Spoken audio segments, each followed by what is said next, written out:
শুভ সন্ধ্যা বন্ধুরা। আজ হলো 20 জুন, 5 আষাঢ়, শনিবার। আজকের সন্ধ্যার বিশেষ বিশেষ খবরগুলি হলো, তাহলে বিস্তারিত খবরে যাওয়ার আগে অবশ্যই ভিডিওটিতে একটি লাইক করে চ্যানেলটি সাবস্ক্রাইব করে পাশের বেল আইকনটি বাজিয়ে রাখবেন এবং ফেসবুক পেজটি ফলো করে ভিডিওটি অবশ্যই শেয়ার করবেন যাতে সঠিক তথ্যগুলো সবার কাছে পৌঁছাতে পারে। এবার শুনুন আজকের খবরগুলির বিস্তারিত। প্রথম খবর, ছাত্রছাত্রীদের দীর্ঘ অপেক্ষার পর অবশেষে আজ শিক্ষামন্ত্রী ডক্টর রনজ পেগুর ঘোষণা। এইচএসএলসি অর্থাৎ মাধ্যমিক পরীক্ষার কম্পার্টমেন্টাল পরীক্ষার ফলাফল ঘোষণা হবে আগামী 23 জুন। শিক্ষামন্ত্রী ডক্টর রনজ পেগু আজ সামাজিক মাধ্যমে জানান, Assam state school education board এইচএসএলসির কম্পার্টমেন্টাল পরীক্ষার ফলাফল ঘোষণা করবে আগামী 23 জুন মঙ্গলবার সকাল 11টায়। ছাত্রছাত্রীরা অফিসিয়াল এএসএসইবি পোর্টালে নিজের ফলাফল দেখতে পারবেন। জমি বিবাদ নিয়ে ভয়ঙ্কর ঘটনা, একে অপরের প্রাণ কেড়ে নিলেন দুই ভাই।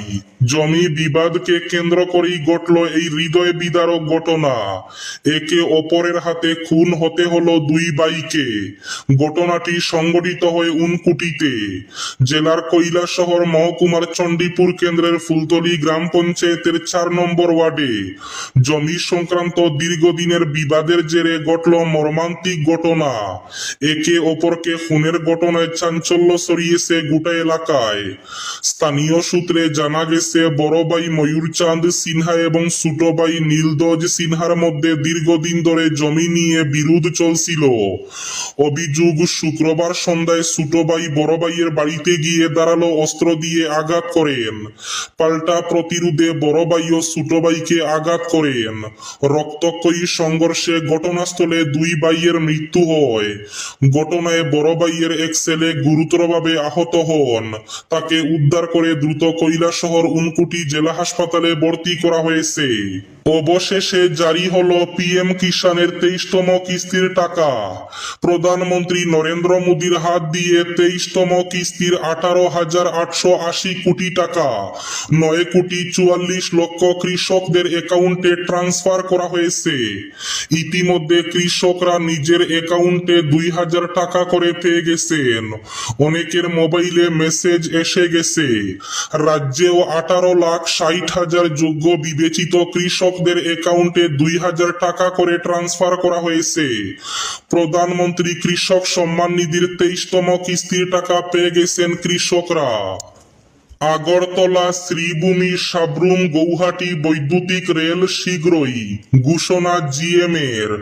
উত্তর পূর্বাঞ্চলে এই প্রথম বৈদ্যুতিক রেল চলাচলের সম্ভাবনা উজ্জ্বল হয়ে উঠেছে। রেল মন্ত্রক সূত্রে জানানো হয়েছে, ত্রিপুরার সাব্রুম এবং গৌহাটির মধ্য রেলের বিদ্যুতায়ন সম্পূর্ণ হয়েছে।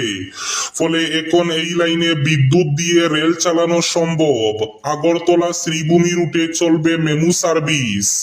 উত্তর পূর্ব সীমান্ত রেলের জেনারেল ম্যানেজার চেতন কুমার শ্রীবাস্তব শুক্রবার জানিয়েছেন, এই বিদ্যুৎ সংযোগ চালু হওয়ার ফলে উত্তর পূর্বাঞ্চলের রেল মানচিত্রে এক নতুন মাইলফলক হিসাবে বিবেচিত হবে।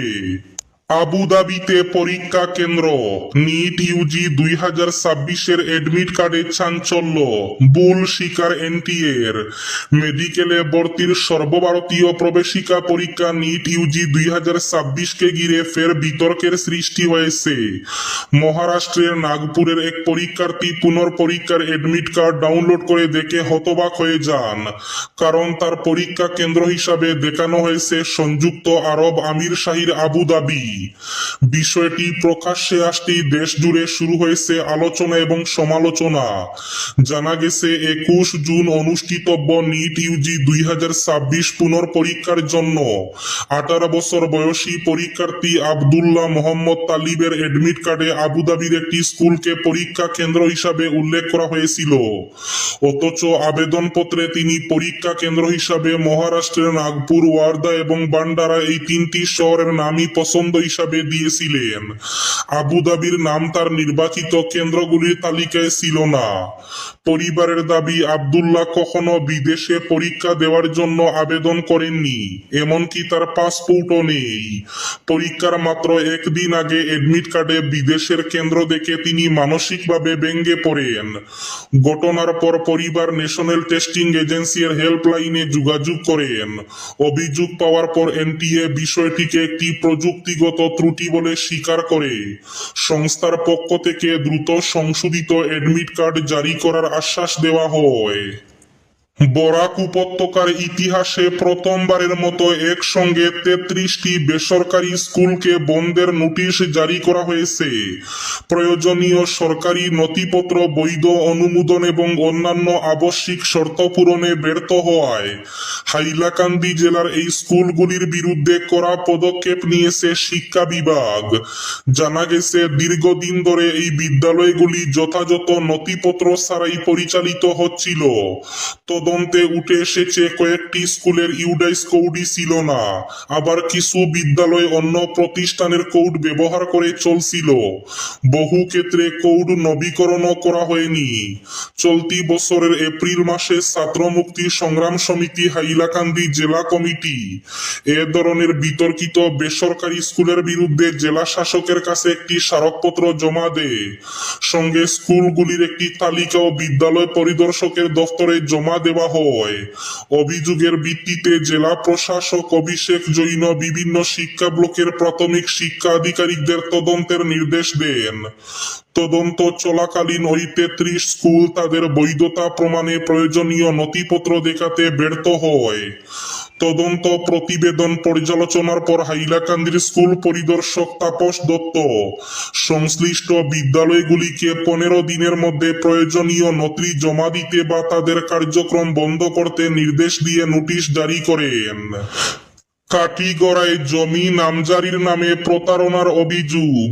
ঘুষ নিয়েও হয়নি জমির মিউটেশন, নামজারির নামে প্রতারণার অভিযোগ। কাটিগড়া সেটেলমেন্ট অফিসের পাটোয়ারি অমিত নাথের বিরুদ্ধে 5,000 টাকা ঘুষ নিয়ে ভুয়া নামজারি সনদ দেওয়ার অভিযোগ তুলেছেন বাঙ্গারপাড়ের বিধবা আজিফা খাতুন। ইন্দ্রপ্রস্থ গ্যাস গ্রিড লিমিটেডের নথি যাচাইয়ে জানা যায় নামজারি হয়নি, ফলে জমি অধিগ্রহণের ক্ষতিপূরণ আটকে গেছে। সহকারী সেটেলমেন্ট অফিসারের লিখিত অভিযোগ দায়ের করে তদন্তের দাবি জানানো হয়েছে। উত্তর পূর্বাঞ্চলের গুরুত্বপূর্ণ পরিবহন করিডোরে বড় ধরনের অচলাবস্থার সৃষ্টি হয়েছে। ভূমিধস এবং পর্যাপ্ত নিরাপত্তা এসকর্টের অভাবে মণিপুর ও অসমের বিভিন্ন রাস্তায় প্রায় 800টি পণ্যবাহী লরি ও তেলবাহী ট্যাঙ্কার আটকে পড়েছে বলে জানা গেছে। এর ফলে মণিপুরে নিত্য প্রয়োজনীয় পণ্য এবং জ্বালানির সরবরাহ ব্যাহত হওয়ার আশঙ্কা তৈরি হয়েছে। জানা গেছে, আটকে থাকা যানবাহন গুলিতে খাদ্য সামগ্রী, নির্মাণ সামগ্রী, জ্বালানি তেল সহ বিভিন্ন অত্যাবশ্যকীয় পণ্য বহন করা হচ্ছে। দীর্ঘ সময় ধরে যানবাহনগুলি গন্তব্যে পৌঁছাতে না পারায় সরবরাহ শৃঙ্খল নিয়ে উদ্বেগ বাড়ছে। বিশেষ করে মণিপুরের মতো রাজ্য যা সড়কপথের মাধ্যমে সরবরাহের উপর ব্যাপকভাবে নির্ভরশীল, সেখানে পরিস্থিতি আরো জটিল হয়ে উঠতে পারে বলে আশঙ্কা করা হচ্ছে। কর্ণাটকে বিজেপি বিধায়কদের ক্রস ভোটিংয়ে জিতল কংগ্রেস। ডিকের চালে উলট পুরাণ, বিধায়কদের তলব নবীনের। দিকে দিকে বাংছে বিরোধী শিবির। বাংলায় তৃণমূল ব্যঙ্গে খান খান, মহারাষ্ট্রে ব্যঙ্গেছে উদ্ভবের শিবসেনা। উত্তরপ্রদেশে সমাজবাদী পার্টিতেও বাঙ্গনের আশঙ্কা। এমনকি বৃহস্পতিবারও ঝাড়খণ্ডের রাজ্যসভা নির্বাচনেও ক্রস ভোটিংয়ের জেরে নিশ্চিত আসন হাতছাড়া হয়েছে কংগ্রেসের। এসবের মধ্যে উল্টো খেলা কর্ণাটকে। সে রাজ্যের 16 এনডিএ বিধায়ক ভোট দিলেন কংগ্রেসকে। রাজ্যসভা নির্বাচনের সঙ্গে সঙ্গে কর্ণাটকে বিধান পরিষদেরও ভোট হয়েছে। মোট 7 আসনের ওই নির্বাচনে প্রার্থী ছিলেন 8 জন। কংগ্রেসের 5 জন, 2 জন বিজেপির এবং 1 জন এনডিএ শরিক ডিএসএর। সব দলের বিধায়করা নিজেদের প্রার্থীকে ভোট দিলে কংগ্রেসের 4 এবং এনডিএর 2 শরিকের 3 আসন পাওয়ার কথা ছিল, কিন্তু ফল প্রকাশের পর দেখা গেল কংগ্রেস 5 আসন দখল করেছে, মাত্র 2টি আসন পেয়েছে এনডিএ। এবার শেষ খবরটি, দীর্ঘদিনের জল যন্ত্রণা থেকে মুক্তি পাচ্ছে হাইলাকান্দি ও লালা, যুদ্ধকালীন তৎপরতায় বিধায়ক মিলন দাস। হাইলাকান্দি ও লালা শহরের দীর্ঘদিনের জ্বলন্ত সমস্যা কৃত্রিম বন্যা এবং ত্রুটিপূর্ণ নিকাশি ব্যবস্থার স্থায়ী সমাধানে যুদ্ধকালীন তৎপরতায় মাঠে নেমেছেন বিধায়ক ডক্টর মিলন দাস। তারই বিশেষ উদ্যোগে এবার লালা এবং হাইলাকান্দি শহরের নিকাশি ব্যবস্থা সরেজমিনে খতিয়ে দেখলেন রাজ্য নগর উন্নয়ন বিভাগের 2জন টেকনিক্যাল চিফ ইঞ্জিনিয়ার নগেন কলিতে এবং আবু তালেব। হাইলাকান্দি শহরের নিকাশি নালাগুলো পরিদর্শনের পর শুক্রবার আধিকারিক দল লালা শহরের হাজির হয়ে নিকাশি ব্যবস্থা খতিয়ে দেখেন। উল্লেখ্য, মাসখানেক আগে লালার এক নাগরিক সভায় বিধায়ক মিলন দাস লালা শহরকে কৃত্রিম বন্যার হাত থেকে বাঁচাতে উন্নত নিকাশি ব্যবস্থা গড়ে তোলার প্রতিশ্রুতি দিয়েছিলেন। সেই প্রতিশ্রুতি পূরণেই এবার দ্রুত পদক্ষেপ গ্রহণ করতে তৎপর হয়ে উঠেছেন। এই ছিল আজকের সন্ধ্যার বিশেষ খবরগুলি। ভিডিওটি অবশ্যই লাইক করে শেয়ার করে দেবেন।